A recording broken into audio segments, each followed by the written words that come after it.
All right, everybody, welcome back to the best hour of their day. Fern here, fresh off a week in Raleigh with my cohort, Ackerman, back on the grind. Thanksgiving's coming up. But today, I've got my buddy on here, Josh Melendez, who hosts CrossFit Be Someone. And Josh was literally just at my facility for 3 days in November for the coaches development program. So we're going to dive into that a little bit because we get a lot of questions about what is that program about? Like what are the things that we cover? But I figured it'd be best to, take it straight from the horse's mouth and let Josh kind of discuss his experience, good and bad, all of it. So we're not going to mince words. We're going to talk about it in all of its glory. But I know you're busy, bro. You got a gym down there in Texas, so we'll get to it, man. But thanks for coming on the show, dude. I appreciate it. Yeah, thank you for inviting me and asking me to be on the show. Been listening to the show for a while now, right? And it's almost surreal to actually be on the show myself. That's cool. So Josh is also in our mentor group, and if we get to talking about that, that's we'll cover that too. But largely, I spent 3 full days with Josh, uh, 3 long days, but just really, really dove into the coaching aspect of it, of kind of being in the box and all that stuff. But first, real quick, man, like, what's your CrossFit story? How did you find CrossFit? So, as you know, I was in the Marines right for 4 years. When I got out the Marines, I started going to school here in Houston, and I ended up going to Texas A&M, which, by the way, hopefully they beat LSU this week. We'll see you this weekend, my friend. Um, so Um, while I was at A&M, I remember at the Marines, like around 06, 07, our sergeant started telling us about a little bit of CrossFit, and he started making us do some movements outside. To be honest, I really don't remember exactly what we were doing. I kind of thought it was just dumb. But again, I was 19, 20, 21 years old at the time. So when A&M, one of my buddies asked me to go with him to the gym at A&M. So I started going with him for about 3 months. To be full disclosure, honest, I was hungover half the time that I was going to the CrossFit gym at A&M. So my experience there, I can't really speak much about it. But it wasn't until I graduated and I came back here to Houston, and I found this gym real close to my apartment, and me and my roommate started going to it. And right off the bat, like and before I graduated from A&M, I started really, really missing a lot of Marines, mostly the whole camaraderie aspect of it. And when I started going to this CrossFit gym, just a little bit of it was reminding me, right? Some of the folks being real close with the people I was working out with, seeing the same folks over and over, just going to that quote unquote suck with them and coming out to the other side with them, high fiving each other or telling you good job. It was kind of reminding me a little bit about that. It was kind of filling that, I guess you can say, void. Um, so then I started, and then the former owner, he was a Marine himself. So we started talking, and we hit it off pretty well. So I ended up just biting hard into the whole CrossFit, what it was, right? What it was about. So I started researching a lot. I started looking at a lot of videos, and while I was working at my job, which I was doing accounting work, sitting in the queue, which I completely disliked. So a lot of my time I spent just researching CrossFit. And I started noticing though that a lot of what CrossFit was putting out, or what CrossFit was from like I guess you could say successful gyms, we were missing. And I started asking myself like, why are we missing this? Why aren't we doing like gym events? Why aren't we focusing on such things that all these individuals are speaking about that makes their gyms great? Is there something specifically that you have in mind there? So like you're missing all these things, but like for somebody who's listening, like what were a couple of those things? Like was it coaching? Was it community? What was it? It was everything. It was all of the above. It was coaching, community, um, just everything. I mean, and just to be honest with you, the old owner, he was just completely done. He was about 8, 9 years in, and you could tell he was just burnt out because he was the only coach. Or there was another coach or two, but he unfortunately, once I started coaching for him, I found out why coaches were leaving, and he just didn't want any part of it anymore. So he was just treating it as if he wanted no part. So at the end of the day, your box is a reflection of how your attitude, whatever, how much you care about it. And so he ended up asking me if I wanted to coach for him. Once he had no other coaches, so I was okay, cool. So I went to my L1 and I got my L1. And when I was at the L1, right, my eyes got opened up some more. So when I came back, I started asking him certain questions about certain things, and I realized that I was like, oh man, this place is at a worse place than what I thought. So I started coaching, and I really immediately completely fell in love with it. A few months later, I ended up getting laid off from my job. That's like the oil and gas market got hit pretty hard here in Houston. So I got laid off. And once I got laid off, the old owner came up to me and asked me, "Hey, bro, do you want to buy the gym?" And to be honest, like I was in a bad place at that time, like mentally, emotionally, I was in a bad state because also my ex girlfriend, she was pregnant with our daughter. I'm about to become a father for the first time. I don't have a job. What am I gonna do in my life? And he's asking me, hey, do you want to buy this gym? And I'm like, like I almost feel like kind of a sense of duty or like an obligation to buy this gym because of everything I have seen that these individuals, these members were being kept away from, or they've really experienced what a CrossFit gym is. Like I almost feel like bad for them. And so I ended up buying it. And that first year was a big learning curve. So I bought my gym on March 6th. My daughter was born on March 11th. So in those 5 days, my life got very real, learning how to be an entrepreneur, be a father. Dude, that's a lot in one week. And, and then, and at the same time, I told you over there in Virginia, I was also I was like messing uh, with somebody making business leisure with this one female, and she was supposed to be my partner in this. Um, but fast forward to a couple of months later, she ended up stealing about $30,000 from the gym, and I'm basically starting from zero at the end of 2017, December 2017. And I'm really asking myself, like, what am I gonna do? Like, how am I gonna do this?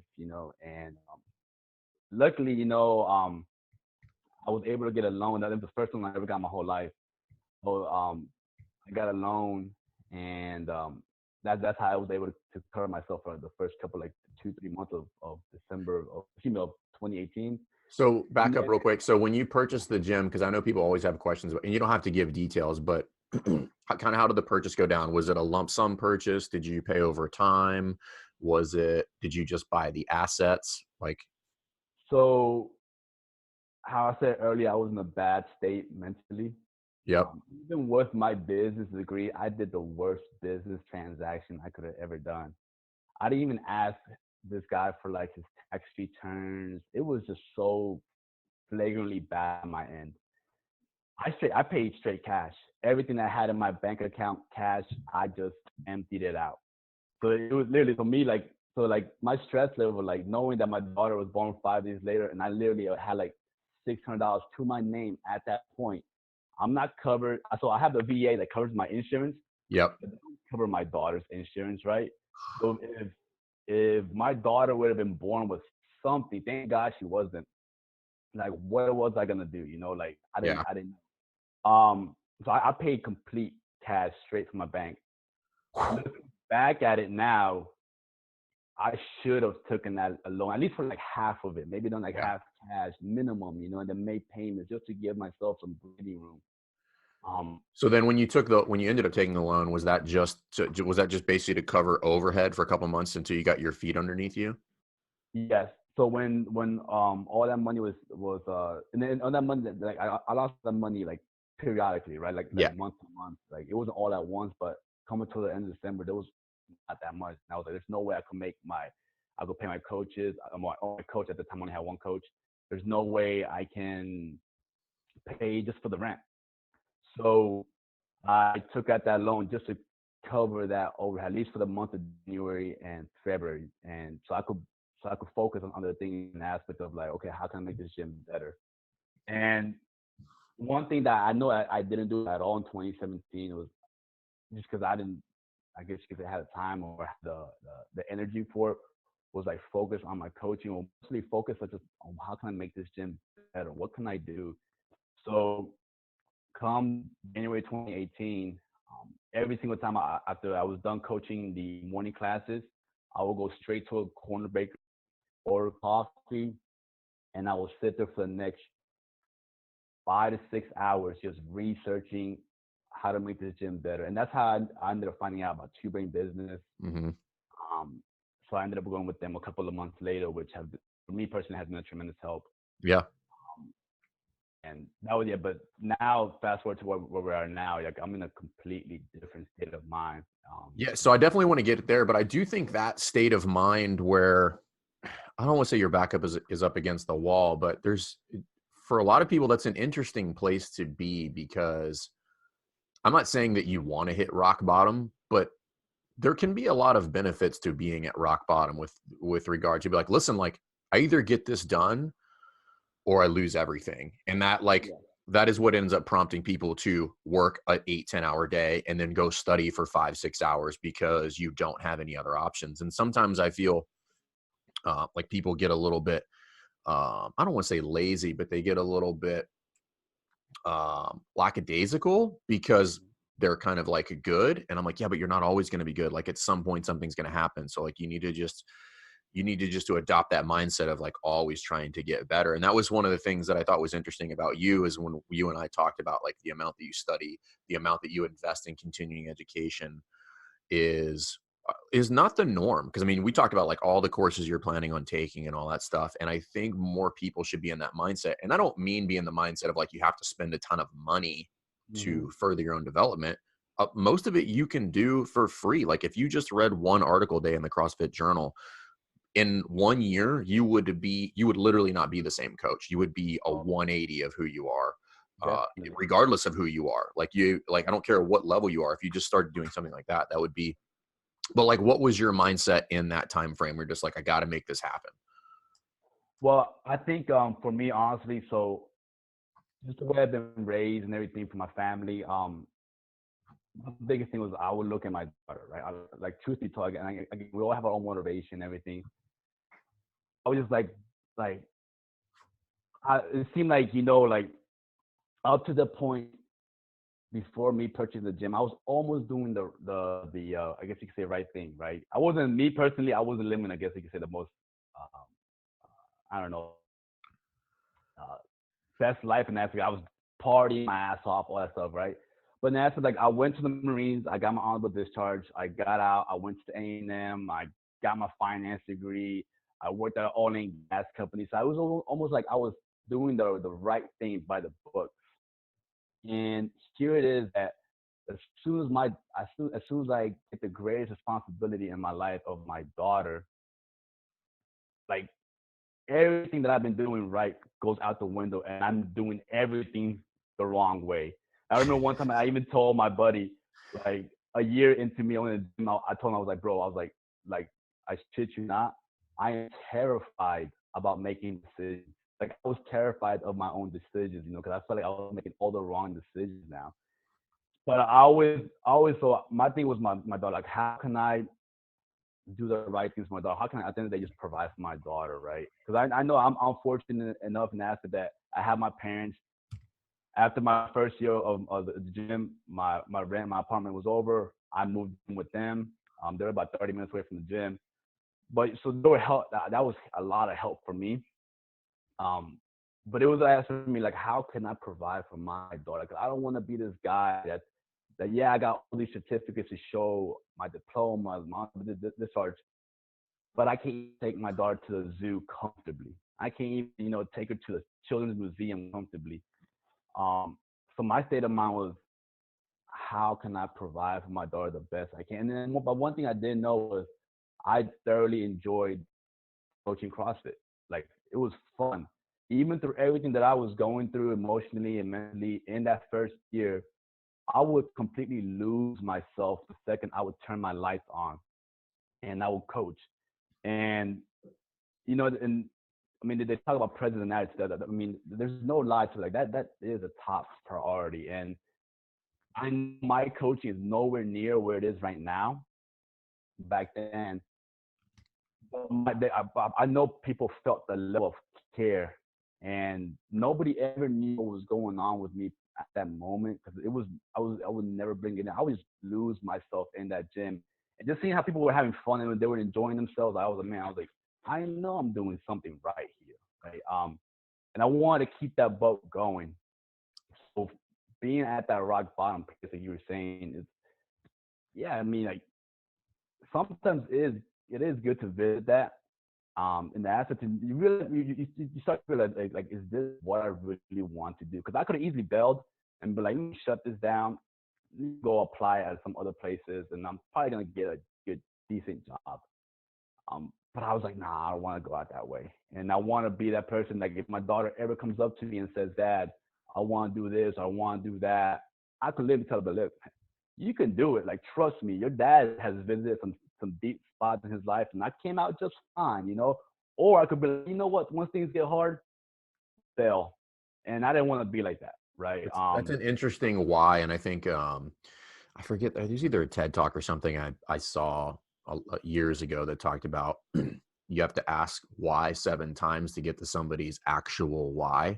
Like you have to go 7 layers deep, because a lot of people would be like, "Oh, I just really want to make these people happy," but that answer that you just gave, which is like, I want to be able to provide for my daughter. Like, I don't know that anybody, and that you want to be able to tell her that's the way she should live her life. I don't know that you could go any deeper than that. Like, that's a very deep why, which probably is one of those things that kind of guides most of your decisions. Oh, Um, 100%. and I think there's a lot of people who don't know what their why is. And it's a real hard, if you haven't read Simon Sinek's book, Start With Why, you should, and then follow that up with immediately with Eaters Eat Last, and he just had a new one which is called The Infinite Game. All of those are great books, but I think it's super important because that helps you make those decisions, like, and a lot of that will change. Like, over time you'll add filters to anything that comes through. Like, you'll run it through multiple filters as you start to grow and do all of those things. But so you have that mindset now, and then you start to make this shift, right? So I've got this gym that's basically about to fold. You make this mindset, you go full all in, you move in with your parents, right? Like, this is like the epitome of like, I'm going to make this happen. I mean, I traded in my truck. I got a vehicle. Like, I did everything, man. Cut back. So that to me is generally, like, you can obviously still make poor decisions and fail, but like, those are all of the right decisions, as far as like, I'm really going to do this and I'm going to sacrifice everything to make this happen. What were some of the things outside of your personal sacrifices that you did within the gym that started getting you on track to put yourself in a pretty healthy spot where your business is now? I know just starting off, one thing I simply started doing was just sending out a newsletter. And I honestly, I look back, I was like, oh man, I'm a genius for this. I don't even know if other gyms are doing this. And then come and find out, I was like, oh yeah, that's pretty damn common, you This know? is 2018, everybody. And Josh is like, newsletter is breaking news. And, Yeah. but just small things like that, right? And I started doing something like meet a member every Friday, or put a picture of a member up on our social media. Um, But it was really just honestly, it was me diving head first into CrossFit.com. I had never dove into this way, and I started hearing all this stuff. So now, just watching all these videos from all these experts, and so I started just taking a hard look at our gym, right? And then I'm like, okay, I'm like, what am I putting inside of it? What am I doing? What am I teaching, right? And going back to like this earlier when you were talking about my why, right? My members know I always think about my why, about my daughter. They know it for a fact. So I operate in the aspect like I am not a top athlete in my gym, and I don't give a damn about that at all. And because my thing is like all I care about is, can I crawl and play with my little daughter? That's all I care about. So my thing, my priority list in my vision is, I'm a dad, I'm a business owner, I'm a coach, a friend, I'm a son, I'm a brother, uncle, and then athlete comes down there, right? So that's the way I was looking at it, in the aspect of like, what am I doing? How can I shift the same almost type of mindset to everybody in our gym, right? So one of the first things I started, we used to do strength plus metcon because that's all I knew, and I thought that was the right way. I ended up scratching that. We went metcon or strength, right? This is the way it's supposed to be done. Now I get it. I'm not knocking on anybody else that does strength on metcon, but I was like, this is what I believe in, because I believe that this is what's gonna end up you still being able to live in your 70s and your 80s and being able to play Marco Polo with your grandkids. So I scratched that. I ended up Um, Now I ended up started finally doing like coach meetings. I had another coach who joined us to help me out, and I started really investing into my education. So my continuing, so I used to never value continuing education when I was in the Marines or anything like that. I always thought, oh, bro, let me just do the bare minimum. I'm good, right? And and then I had a conversation with one of my members, and she's working towards becoming a doctor. And she was telling me about her debt, and I was like, oh my god, like a school debt, right? I was like, good God, that hurts. But then after that conversation, I started sitting there and thinking to myself, and I was like, I'm very fortunate that I was in the Marines for 4 years, that I graduated from A&M with zero school debt, right? Because of the GI Bill. So I was like, but now I'm doing absolutely nothing with my finance degree, and this is what I want to do. So I was like, so I started doing the math. I'm like, okay, kids are graduating school with like 40 to 50K on average on school debt, right? Maybe I'm just guessing. I'm just throwing that number out there. I think actually the number is a little bit higher. I think it's closer to 70 is some of the reports that I've read recently. Okay. So that's looking at like the continuing education that CrossFit was offering. And I'm just doing the math in my head, and I'm like, if I just do these amount of courses, I'm probably gonna just find myself in like 10 to 12 grand in quote unquote education debt. Now I'm not saying I'm over here looking for debt, right? Even though where I was financially, but I'm like, if this is what I want to do in my life, it's not me throwing my money away. This is for my education. And I'm gonna turn around this, give this and share with our coaches, or more importantly, share it with our members, right? And make them better. Well, I mean, if Um, you think about it, I don't know. I mean, I don't know what a degree from A&M costs. I'm sure it's not cheap. I'm sure it's something to the tune of 60 plus minimum. yeah, yeah, Most people, I think only 18% of students graduate in 4 years anyway. So most people, it's 5 years. But let's just say it's 60K. Most people that I know, I mean, like, yeah, I would go with most, like, are not practicing within a degree that they went to school for. right. Right. Like they're practicing in, like, I'm not, I mean, I have an economics major from the Naval Academy. Like, I mean, I use some aspects of that. Like that's one sliver of running a business is just like understanding economy. But if you think about it, like there's a ton of people who are immediately investing in that or going into debt, not actually knowing what they're going to do with their lives. And Yeah. then if you think about, well, I mean, if you were to top it out, I mean, 12 grand over 3 to 4 years would be a lot for most people. So this is not like 1 year. We're talking about like 12 grand over 4 years for you to invest. So 3 grand a year on specialty courses. Most of them are not $1,000. If you took three $1,000 courses, like that would be more than most people. But people scoff at that stuff. I'm like, yeah, but this is your profession. Like, Yeah. treat it like that you're going through college and you're spending that time and money in order to figure out how I'm going to take that, integrate it back in your business. So I agree with you. I've always felt that way. And I always think it's interesting when people are not willing to invest money. And even if you lose it, again, it's no different than college. Like I think about like the number of classes you took in college that you don't ever use, that are completely Oh yeah, useless. for sure. I mean, it's almost embarrassing, right? I got a finance degree. I did 2 years of accounting, and 30K gets stolen from me because I wasn't looking at my books at all. you know, so it's like, what did I like? What did I do, right? What did I really learn? Um, but no, yeah. So the first thing I did, I went and got my L2. At my L2, um, Courtney Shepard, she's one of Yep. our L2 Yeah, instructors. she was previous owner of CrossFit Verve and is still out in Denver. I think she's on the fire department. She's on the Right. center Yeah. staff. So, Yep. so I remember when she was there. She talked about, if you guys ever want to come up to CrossFit Verb, just come check it out. Come. So I literally went. I went in July, and for me, because I wanted to get exposure to like a well-ran gym, right? Because all I knew was my gym. And Greg, I probably could save money, but maybe just find some other gym here in Houston or in Dallas. But that's who I met at that time, right? In my L2.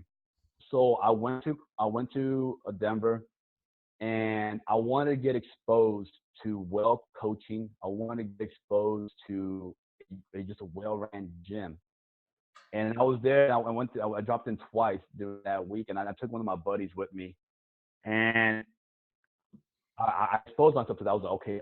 I was like, this is awesome. You know, this is like everything that CrossFit.com is speaking about. Like they're doing here, Mhm. and is being done the right way, and people are enjoying this. Can happen, right?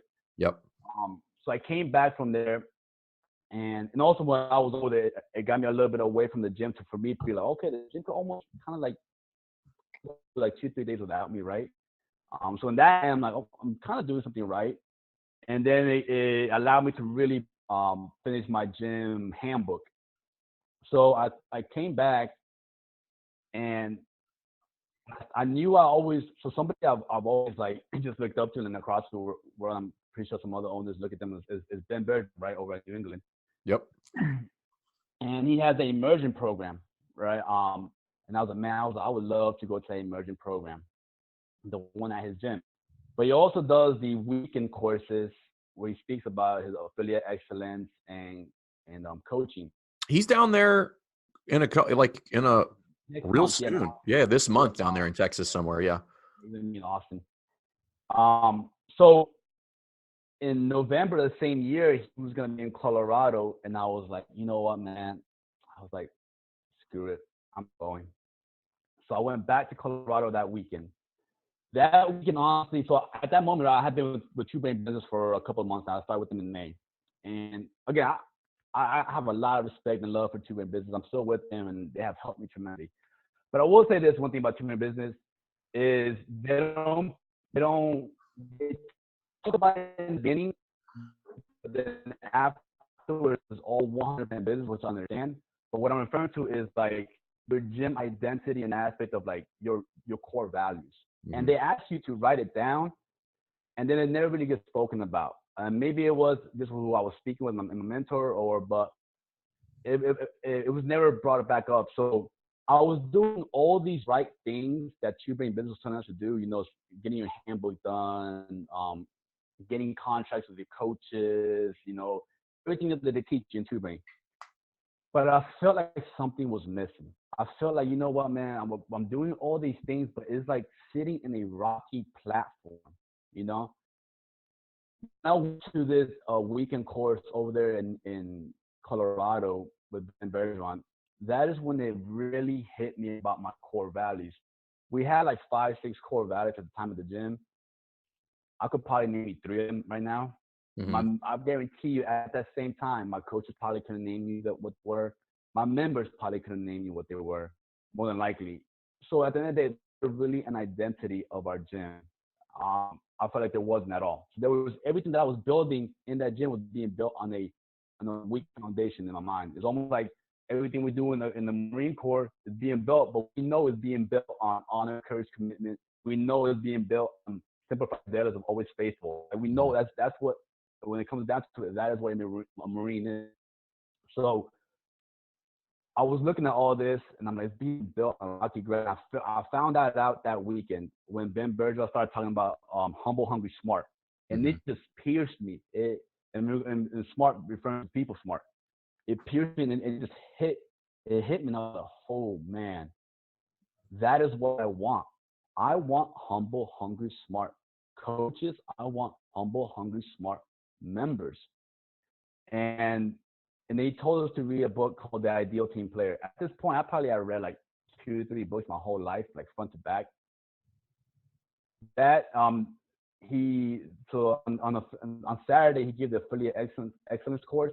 Mhm. On Sunday I did the coaching, the competitive coaching Yep. course. After that, I went to the airport. I went to Barnes and Nobles, bought the book, The Ideal Team Player. I read it all in that one day, in like 7 hours. I remember there was a delay on the flight, and I was like, hell yeah, let me keep reading this book. And I read that book completely from the second I bought it to the second I landed in Houston. And I was like, this this right here is what my gym is going to be about. So I shot a text to all my coaches at the time. I'm like, hey, we're going to have a quote unquote emergency meeting. And I drew up slides and everything. I was like, this is what we're going to build our gym of humble, hungry, smart people. And I had And I basically just took everything that Ben Bergeron gave us, the principles, and I just stole it from him, right? And I was like, this is what we're following. This is what we're gonna be about. This is what I believe in. This hits home for me. And at the end of the day, like our gym is a complete reflection of us, right? And so I was like, this is what we're gonna be about. Um, so we started every class period, excuse me, every class, we spend the first 15 to 20 seconds speaking about one of our principles about our core value to all of our members. And for me, it's just building character. Because I'm like, it's going to be a point when we're 50, 60, 70 years old when you can't deadlift 350 anymore, but you're deadlifting 250. It doesn't mean you're unfit. It just means father time caught up, right? Yep. And do you have character to be like, I'm okay with that. I'm fine with that. And but one thing that will always keep growing, one thing that you always keep feeding is your mind, right? It doesn't matter. And so I was like, we're building people to become the greatest version of themselves as people, then as athletes, because they're spending 1 hour with us a day. Those other 23 hours, we have no idea what they're doing, right? So it's almost irrelevant if they're doing the right thing with us for 1 hour and 23 hours they're doing the wrong thing. Yeah. And so that's me, that has been the biggest shift. And this whole year has been built around about building humble, hungry, smart people. And so every single class we talk about every single one of our members. I send love letters about that. I send weekly text messages to our members about that. I post about that all the time. But to me, that has been the biggest shift, is really finding our core values, but not just saying, okay, this is what it is, and then forgetting it's driving it home every single day and just beating that dead horse over and over and over and over. That has been honestly the biggest shift that's happened in our gym. That's really, really cool, dude. And I think that's going to be refreshing for a lot of people to hear. Like I've been doing this 10 years and it's still refreshing for me to hear people go through that process and understand that. And I think about it a lot. Like I'm not even sure like the core values things is tricky because you can just write some stuff on paper and be like, I checked the box, I got it, but does it mean anything? And I've for Yeah. like the past 6 or 7 months, like I've been really revisiting what that means to us at CrossFit Rife in our facility. um, because I do think it's important. And I think if the core values don't stand like the test of time and they don't allow you to govern everything that you do, then you should keep rewriting them and keep rewriting them and keep Yeah, rewriting them. definitely. Find out what works. Yeah, because it's not one of these things where like, oh, this worked. Like, and it's not if you write them down, it's not like you're married to them. Like, we're probably on our third or fourth iteration of that, and I'm super not happy with it because, like, I don't think it fits. So I'm constantly rewriting them and to make it as simple as possible, so that it's this blanket that I put on my business, and it applies to everything, regardless of what it is. Like, it doesn't matter. Like that core value applies to literally every single interaction, transaction, process, procedure that we do. So that's really, really cool. And I think you should revisit that and ask yourself, like, is this relevant? Like, is this what I believe in? Does this fit my life?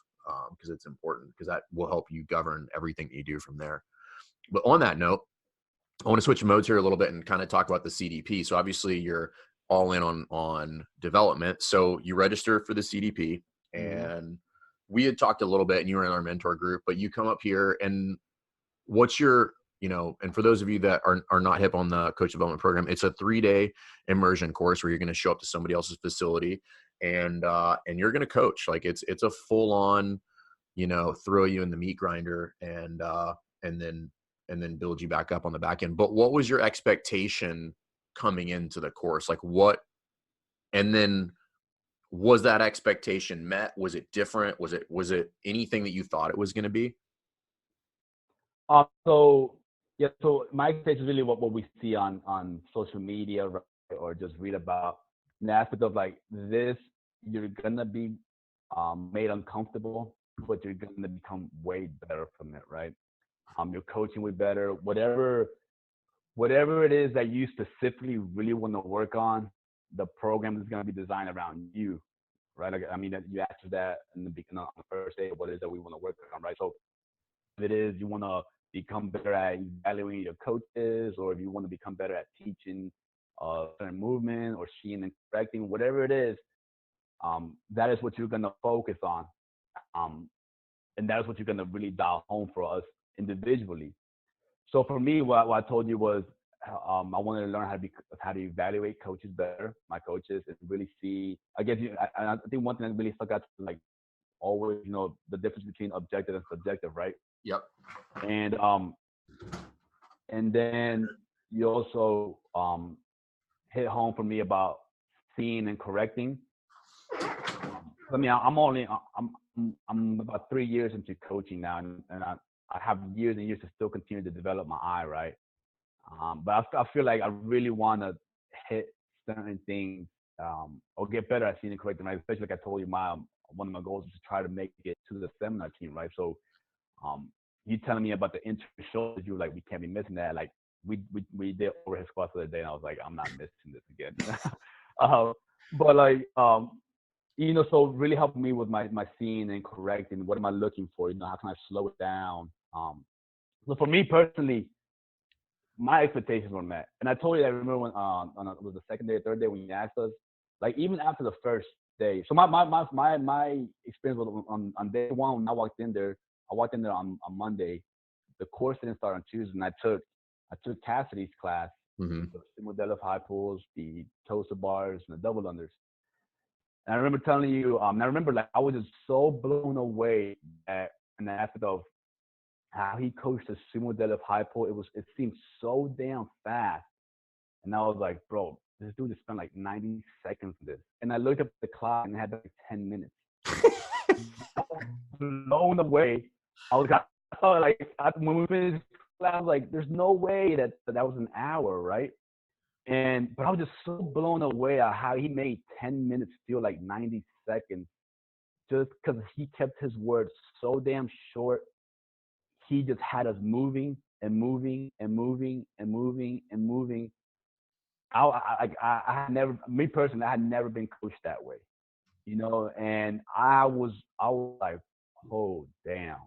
Like if if he's like coaching like this, I'm pretty sure Jason is coaching like this. I'm pretty sure the coach is like, if this is the level of expectation that's here, this is the standard that's been set here.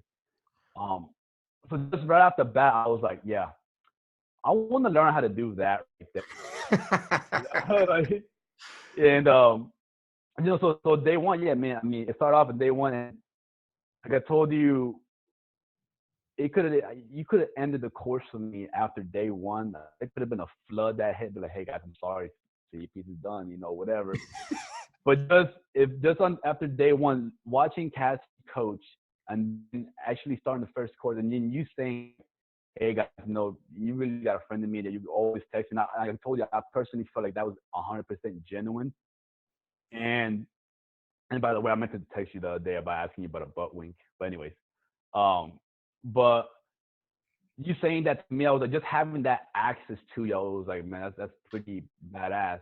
But then you tell us about the whole point of performance, faults, and cues, writing those things down for every single movement, having that as your ammo, and walking into class knowing that if I know my points performances, I know the common faults, I know exactly what cues to throw out there, right? Or have an idea at least, right? That to me, I was like, damn, like that just itself, just getting that knowledge from you and then seeing it and then writing it down, I was like, that to me personally, you could have ended the CDP after day one, and I would have been like, well, all right, cool. Well, what's funny about that is I explain it a little bit differently, but that information is free, by the way. Like, you don't have to do the CDP to get that information. Oh, like, yeah. No, just open up the level 1 trainer guide. And I think what's interesting about that is I've been beating people to death with that concept for years, but I don't think it actually sticks until somebody has to sit in front of me and they actually have to do it. Yeah. And then it becomes a real life thing where I just ask somebody, I want you to tell me the points of performance for the squat. And they say, start standing up all the way. And I'm like, nope, all right, we've failed already. It's just like, listen, you have to know these things. It's not good to just conceptually understand the idea. Like you literally have to be in possession of those words and say neutral spine, weight in the heels, line of action, hip crease below the knee, knees tracking the toes. And it just has to be like that. And if you can't do that, then we just need to study a little bit more. Yeah. But I don't think people really understand the power of that quite frankly, very limited amount of information. Like I just don't think they grasp it. And and unfortunately, I do believe at this point, having done it enough, that people will not adopt the importance of that until you make it painful for them. When you ask them in front of a group, go tell me the points of performance for the deadlift, and they go, and I'm just like, listen, that is not good enough, and you can't expect to be able to see and correct if you don't know that information. Like it's just not going to happen. You're going to be mediocre at best. So yeah, I think it's super important. And then, so just for everybody listening, like Josh is a good coach. So like presence and attitude is on par. Like I think he did a good job with his lesson plan, but what we started looking at, because he wanted to see and correct, and a lot of people will give what they want, but it might not be accurate. Like after watching a couple of things that you did, I was like, okay, I think this is an accurate, um, kind of request on like what he wants to improve at. So so then you started teaching classes, and then like what was the most uncomfortable aspect of the course for you? Oh, by far, being in front of individuals, you have no idea who they are. Um, I mean, for the past 3 years, I've been coaching the same people, right? But for the most part, right? I know their injuries. I know their abilities. I know who actually, quote unquote, pushed, who actually kind of you take the, you give them a little friendly pat, right? Like I know all this stuff about my coach. Mm-hmm. So going into your gym, I'm like, okay, these people, I have no idea who these folks are, right? And I don't know who's injured, I don't know who can do what, I don't know if somebody this is their first day in CrossFit, or if this is their 10th year. And also just knowing, again, I go back, knowing to what I was just exposed to in Catholic, like, and then from you, and I'm like, these folks have a certain level of expectation for coaching. So like, like these folks, like it's kind of like like they know what to expect. They know the bar. Like like I can't make some homemade pizza and tell them it's Papa John's, right? Like they're gonna know the difference. So I'm like, okay, I need to make sure I'm on there. But at the same time, but I'm also having to tell myself, like, listen, if I'm trying to be where Jason's at or Cassie, like I'm gonna completely fail, right? Because I'm not there. I have years and years. And so I'm like, okay, and I got try to keep this extra stress level that we as individuals put on ourselves, right? So I had to like almost take a deep breath, then just kind of remind myself honestly, like I know what I'm doing, right? And then the second I started talking at the whiteboard, I felt good. The second we broke out and started coaching, and you started writing on that pad, I'm like, so that stress almost came back, right? But it was good though. And just knowing that, like, I would be like, damn, I missed that, and I would look over and I see you writing, and I'm like, so it like kept me really on point. It really made me have to go back to like not saying that I don't pay attention to detail now, but like I know in the Marines, like especially in camp, like you had to be 110% on. And that's Yep. all. I mean, at the end of the day, that's why coaching is so exhausting. But it's not just the fact that like we're screaming go or keep it up or our energy is up. Is that attention to detail that is very very exhausting because your brain stays working. Um, and it really brought me back to that, like me having to really try to find everything I could. And then really also, like my queuing works for my members. Mm-hmm. And then being exposed over here, I was like, oh, my queue's not working here. This certain person, like, damn it, what else do I have in the bag? Yeah. Like, So that going to another gym and coaching other athletes, I think is arguably the most important aspect of the whole oh yeah, process, because I think about, so you could use the Marines, you could use a doctor, you can use a lot of those different professions, because a lot of people always, they very frequently have the question of, okay, well, what about like, okay, well, I do this, but in my gym, we don't have these athletes mixed with these athletes. And my answer is almost always the same as like, it should not matter who is in the class. Your Yeah, process should work regardless. And if you are not prepared and the process is not working, regardless of who walks in that door, regardless of how many people walk in the door, regardless of how complex the movements are, if it doesn't work, all that's highlighting is a deficiency in my skill set, and I just need to fix it. But you can't do that if I'm just in my gym working with my athletes, with my programming in my facility where the layout is where I want it, and I already know those injuries. And that it's just a really, really eye-opening experience to walk into another facility and feel completely ill-equipped to deal with randomness, meaning like just yeah, complete unknown.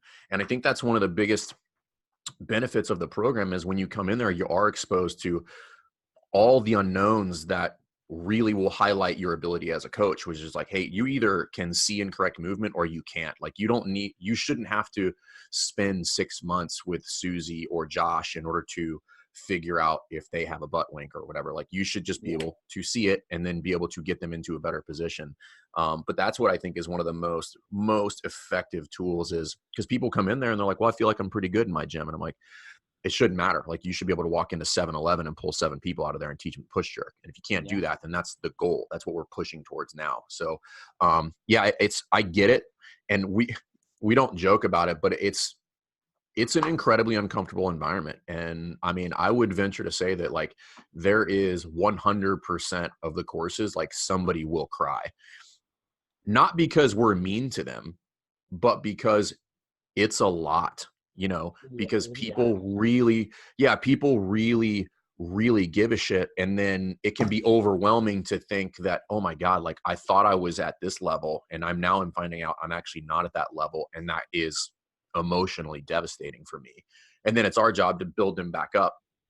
But yeah, I mean, like people crying because it's just overwhelming is very, very, very common in that course.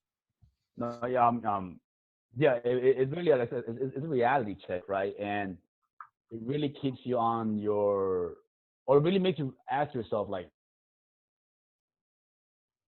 almost like, is this to me as fun as I once thought, right? Because you know how much more room you have to go, or how much more room you have to grow. And for some folks, it's kind of like, I'm good where I'm at, you know. But like, I mean, to me, I was like, just getting that immediate feedback from you, like right there and then. There was no waiting the next day. It was right then and there. We got to fix this. And now I went back into my other class and tried to put that into play. Um, that itself, just getting that immediate feedback, and then looking at having the notes here with me now, and I glanced at it. And I know you said go back home, take some time. I was looking at it immediately, man. I'm not holding back. I really want to get to the point where I believe I can get to. I mean, something like, I mean, we don't have ski ergs at the gym. I've never used a ski erg. We had to ski ergs at your gym on day 3. Now, again, some folks would say it's a pretty simple movement, right? But still, having a coach that I had never coached, never touched, kind of tell people what to expect to feel. Like I don't know what to expect to feel. And that statement that you just made, which is like, it's a pretty simple movement, and that is something that like I will regularly push back on. I'll agree with you that it is largely fairly simple, but that doesn't mean that we don't teach it, and it doesn't mean that 100%. we don't coach it. And that's where I think you can really make people uncomfortable, because they don't teach the simple things, because they aren't really pushing and striving to provide a better product until somebody stands behind them and says, do it again, that's not good enough. Like And that was an ineffective means of teaching the ski erg, because we did that. I don't remember how long we did that, but everybody was freaked out about the ski erg because nobody had done it before, that nobody had taught it. So we broke off in between classes, and I said, all right, here's what's going to happen. We're going to take turns, and you're each going to teach the 3 of us as a group how to get on the ski erg and how to do it. And that probably took 30 to 45 minutes. And it was like, nope, start over. Nope, start over. Do it again. That doesn't make sense. Try it. And it was just wash, rinse, repeat, wash, rinse, Yeah. repeat over and over and over. But no, they hadn't done that before. And it's like, okay, well, how do we get better at it? And it's practice. I think, well, again, like what you're saying about the simple thing, right? It's really easy to fall into that mindset. Oh, it's simple. I'm good with it. And then I remember I asked you about the ab mat sit-ups and whatnot. But remember what you brought to me during the one warm-up that I did Mm-hmm. with the broad jump. Yep. For me, like, it's the broad jump, right? Quote unquote simple movement, but like, coach it, bro. You know? And so, like, to me, so now I look at it, I'm like, how many of these quote unquote simple movements did I not coach? So just for context, I forget what the workout was that day, but Josh had broad jumps in the warm up, and I'm a big fan of broad jumps. I'm a big fan of like anything that is like jumping centric or plyometric that simultaneously develops like coordination and explosive power. But he was teaching it, and then afterwards, I was like, "Hey, why didn't you teach the broad jump?" And I think your response was like something along the lines, "It's just a broad jump." And my point was, there's a lot of things that we can teach about the broad jump. Where should their feet be? Think about the number of things that the broad jump carries over to. And if they do it poorly, then that's going to carry over into these other movements, which is hip extension. And then coach the landing. Where should their feet land? Should their knees track over their toes? Like, we should be teaching and coaching all of that stuff. And anytime you do that to somebody who hasn't done it before, their eyes get real big and they're just like, oh, I don't normally quote unquote coach until the workout starts. And that's the thing. I think like, I'm not trying to put defense on myself, but maybe if broad jumps was in the actual workout, I probably would have been like, okay, let's look at your broad jumps. But I think where I placed it, right, in the warm up, and that's one thing where now I really realize, like, okay, the warm up, we're gonna coach, like, when the clock starts, like, it's coach time, bro.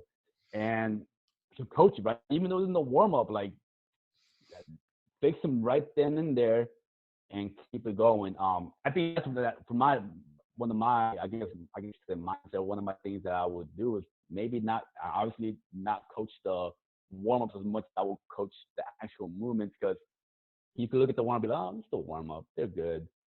Um, but that's not right, right?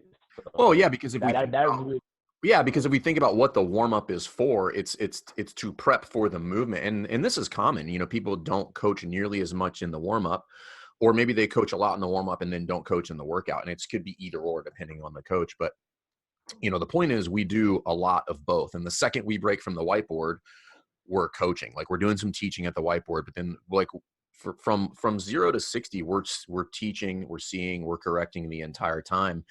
And I think sometimes it just takes a little bit of pressure for us to acknowledge that we're just not doing as much as we could and should be doing to give those people the value that they expect. So definitely. I mean, and another thing that really helped me out was how you told, like, right, reps, kill him with reps, right? Just make him do reps. Give yourself more opportunities to coach. And one thing that you really hit home for me was like that 2 to 3 times rule, in the aspect of how many reps you do as a group, and also the allocation of your reps, in the aspect of how many reps are you doing for the um, progressions versus how many reps are you actually doing for the movement. And I never looked at that. I never dissected that. I thought, oh, progressions are good. Let's do a couple of reps here. Good. So being exposed to that now, I mean, like I said, we did overhead squats so that here at the gym, and I have 14 people in my class, and I made them do, in the beginning, I made them do 10 air squats, and then I made them do 10 waiter squats, the overhead squats, and then I yep. made them do 20 squats with the stick, and then I made them do 10 overhead squats with the barbell. So I exposed myself. I remember he said, you expose yourself to reps, right? And take the full count. That's 50 reps a person. 14, I exposed myself to 700 reps in that 10, 11-minute time frame. So that's 700 opportunities that I get to fix people, right? And I could see the individual, some of them grimacing, right? Some of the calm was like, man, like, just let me get to the overhead squats, bro, because they're not used to it. Yep. Right? They're not used to doing all these reps and then getting to the movements. That's something that they're just gonna have to just get to, like, too damn bad.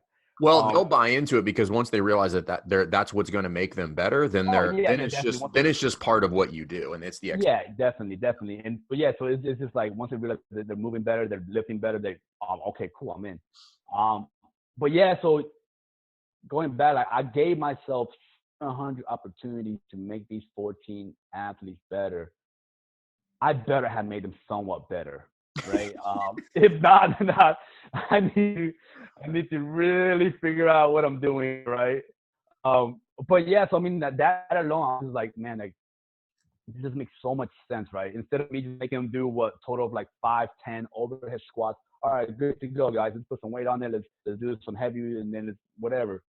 Um, like if my job is here to make people move better, like and I just made a post about this yesterday in my social media, and I wrote like a basketball player does not become proficient at shooting a basketball just 10 times a time in practice. They shoot it hundreds of times. So the same thing in CrossFit, right? We need reps and reps and reps and reps to become proficient in movement. Yep. So people sometimes can almost like forget about that and think like, oh, just a couple of reps, they're good to go. Yeah, but then you have to ask yourself, like, did they get better?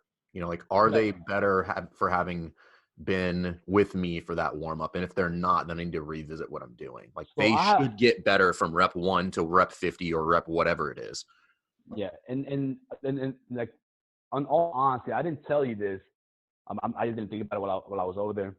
But I remember, like, I heard so many times, right? Reps. You know, oh, you want more reps. You want more reps. And like I told you, I had just been evaluated by another coach here in Houston that I reached out to. That's what he hit me with: reps, bro, reps. And I started asking myself, just be personally, I'm like, I've been hearing this for so long. I've been hearing about it, but yet I'm not doing it. I'm like, am I not doing it because I don't want to do it, or am I not doing it because I'm almost like scared to make people do more reps because I don't know how to fix them?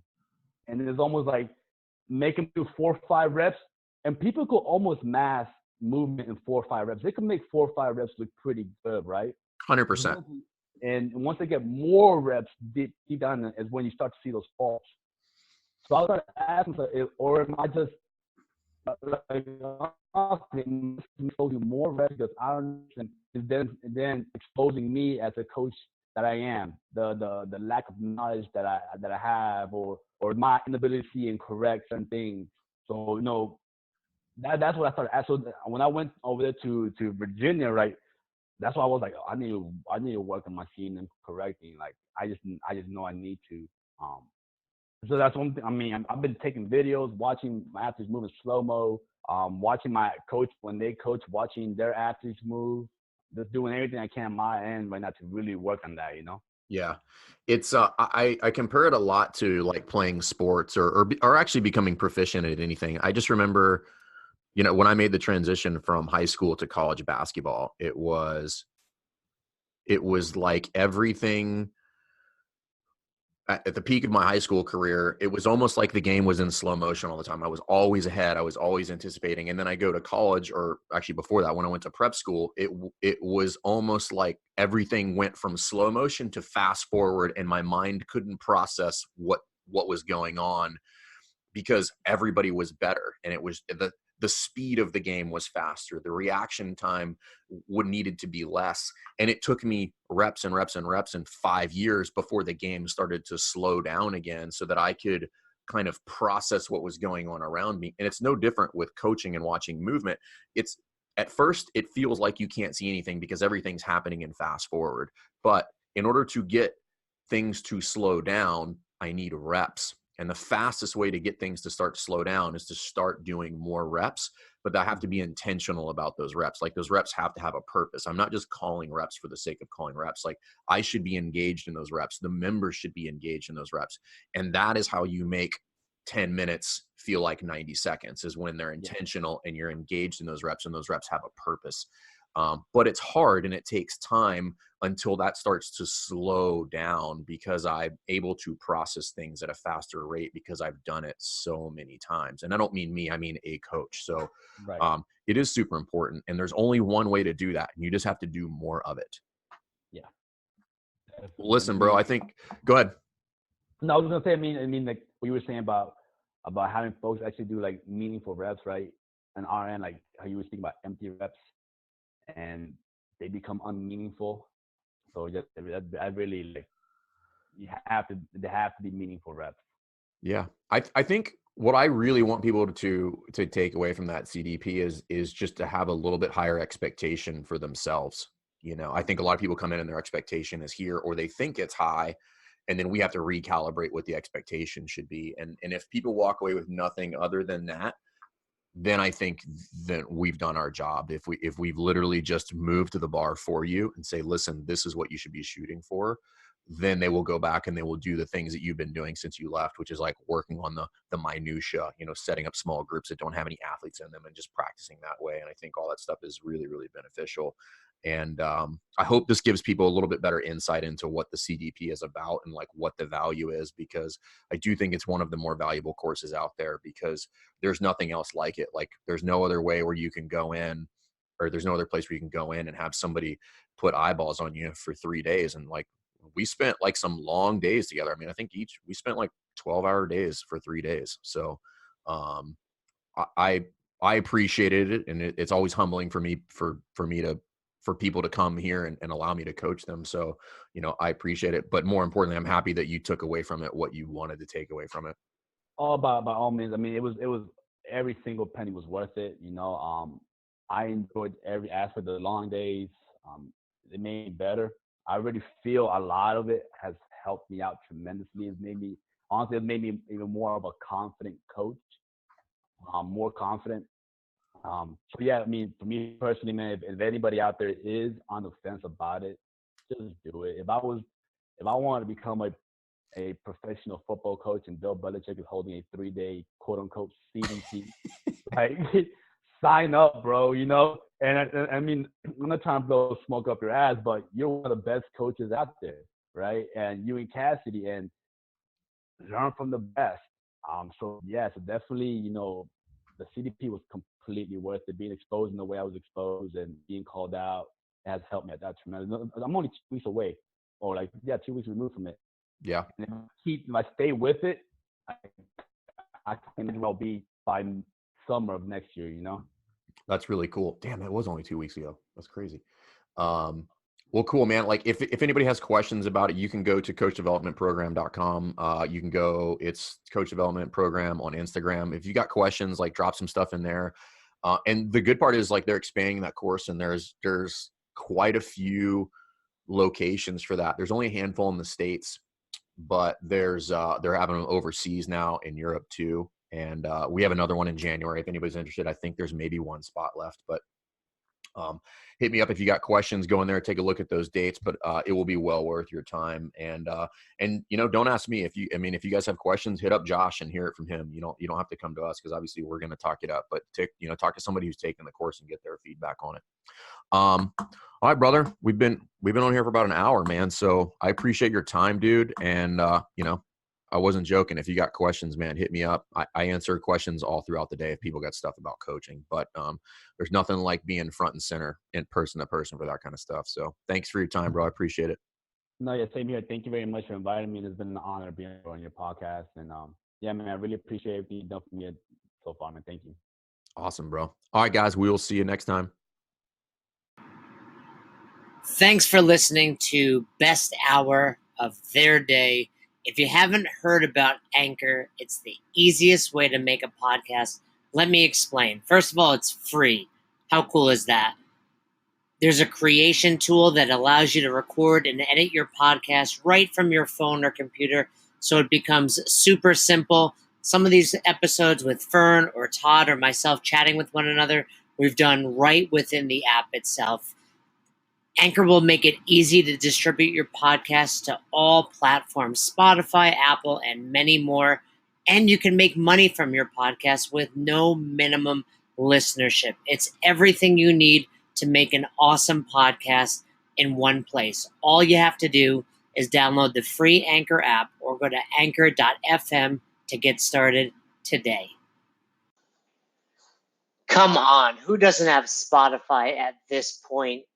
And if you were unaware, Spotify now is offering podcasts. That's right. On Spotify, you can listen to all your favorite artists, but also podcasts in one place for free. Spotify has a huge catalog of podcasts on every topic, including the one you're listening to right now, Best Hour of Their Day. On Spotify, you can follow your favorite podcasts so you never miss an episode. Premium users can even download episodes to listen to offline wherever you are, something I always do before I hop on a plane. And you can even easily share what you're listening to with your friends on Instagram and other social media platforms. Here's the deal. If you haven't done so already, be sure to download the Spotify app, search for Best Hour of Their Day on Spotify, or browse some other podcasts if you want.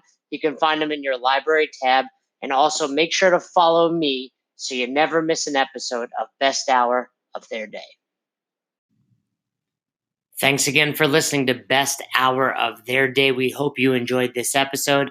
And if you did, one more time, please leave us a review on Apple Podcast and send us any feedback you have to @besthouroftheirday on Instagram and besthouroftheirday@gmail.com if you want to shoot us an email. We appreciate you. Thanks again. Have a great rest of your day.